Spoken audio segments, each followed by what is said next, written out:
Membiasakan siswa untuk membuat sisa sampah menjadi ekobrik bukan perkara mudah.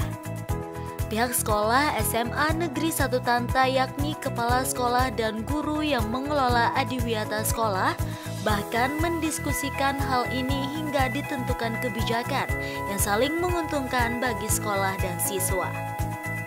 Kami supaya itu bisa terlaksana, kemudian juga dengan harapan itu nanti akan menjadikan kebiasaan yang baik di lingkungan rumah.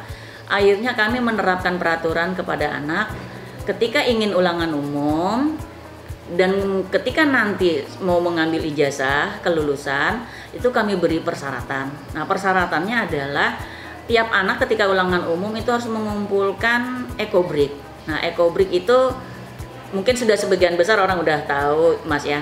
Nah, tapi untuk anak masih banyak yang belum tahu walaupun itu udah tersebar di YouTube. Nah, jadi kami berikan pengarahan kepada anak bagaimana cara mengolahnya dan kami tentukan ukuran botolnya. Nah, jadi kami minta anak mengumpulkan ekobrik itu dalam botol aqua 250 ml dengan cara yang benar. Nah, kami memberi persyaratan ke anak ekobrik itu harus ditimbang dengan berat 250 gram. Jadi tidak asal masukkan sisa sampah, tapi sisa sampah itu pun juga harus bersih. Jangan sampai misalnya bekas sampah yang berbau masuk ke dalam botol. Jadi harus bersih, harus dicuci atau dikeringkan. Nah, ternyata cara seperti itu efektif. Jadi anak itu ketika mau mengambil kartu ulangan umum, dia harus membawa ekobrik 5 buah. Nah, memang untuk membiasakan hal yang baik kepada anak itu tidak seperti membalikkan telapak tangan. Susah. Jadi beberapa anak ada yang tidak mengumpul, tapi nanti tetap dituntut sampai selesai ulangan. Konsekuensinya kalau kita tetap tidak mengumpul, tidak dibagikan rapotnya. Nah, jadi sampai akhirnya anak semuanya alhamdulillah mengumpul. Nah, itu salah satu cara agar anak juga peduli dengan lingkungannya di lingkungan sekolah dan juga di rumah. Jadi kami anak-anak sampai kesulitan mencari sampah di lingkungan sekolah karena sudah tidak ada, karena sudah banyak diambil temannya. Akhirnya kata kami harus ke rumah mencari sampahnya. Habis mama atau orang tua belanja ada sampah plastiknya jangan dibuang. Jangan dibuang ke pinggir sungai atau ke kolong rumah, tapi dicuci, dikeringkan, kemudian dimasukkan ke dalam botol aqua.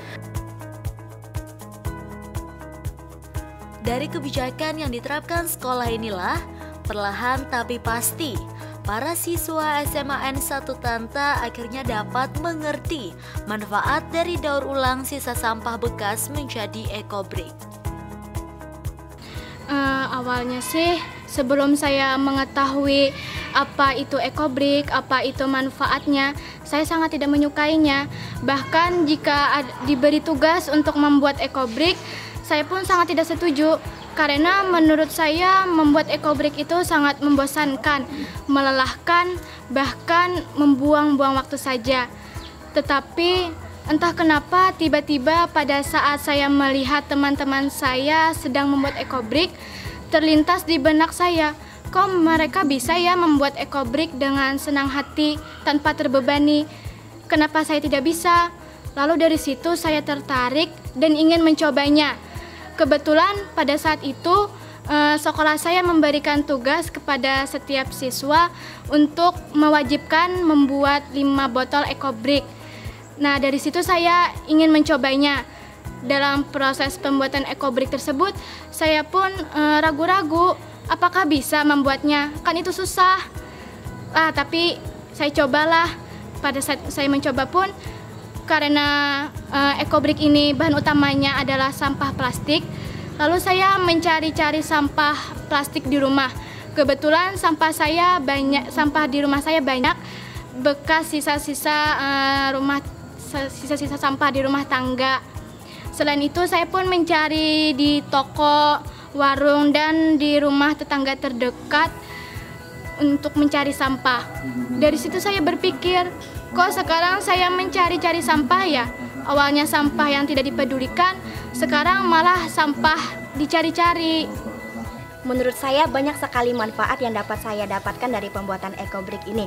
Salah satunya kita dapat menguraikan sampah yang tidak dapat diuraikan, dan selain itu juga kita dapat membuat kursi, membuat meja dari bahan EcoBrick ini. Terus juga di sekolah kami pada saat ini mempunyai program yaitu membuat pagar sekolah dari EcoBrick ini.